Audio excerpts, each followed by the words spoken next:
ఇంకా next step అండి. మనం బజార్ నుంచి పూలైతే ఎక్కువ మొత్తంలో తెచ్చుకుంటూ ఉంటాం గదా! అలాగే పెట్టేస్తే పూలనేది కొన్ని రోజుల తర్వాత అసలకి పాడైపోతూ ఉంటాయి. డబ్బులు పెట్టి కొని కూడా దేనికి యూజ్ లేకుండా అయిపోతాయి. అలాంటప్పుడు ఈ విధంగా అయితే చేయండి. ఒక కవర్ తీసుకొని అందులో పూలన్నీ వేసేయండి. కొంచెం వాడిపోయినటివి, కొంచెం పాడైపోయినటివి ఉంటే పూలన్నీ తీసేసి ఫ్రెష్ పూలు వరకే ఈ విధంగా కవర్‌లో అయితే వేసేసేయండి.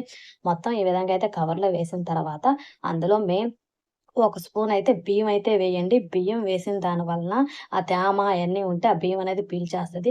మొత్తం కవర్ ఇలా కట్టేయకుండా కొంచెం గాలి లోపలికి పోయేటట్టు అలా గాని కట్టేస్తే ఆ గాలి వలన పువ్వులనేది 15 రోజులన్నా అలాగే ఫ్రెష్‌గా ఉంటాయండి. అస్సలకి పాడవ్వండి.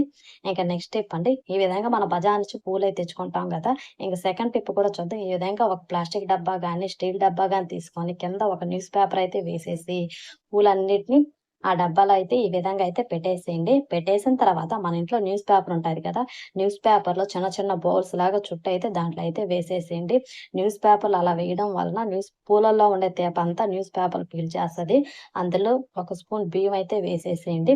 పైనయితే మళ్ళీ న్యూస్ పేపర్ గాని, టిష్యూ పేపర్ గాని మన ఇంట్లో ఏ పేపర్ ఉంటే ఆ పేపర్ గూడా పైనయితే వేసేసి మూత గాని పెట్టి ఫ్రిడ్జ్‌లో పెట్టేసుంటే 10, 15 రోజులన్నా పూలనేది అలాగే ఫ్రెష్‌గా ఉంటాయండి.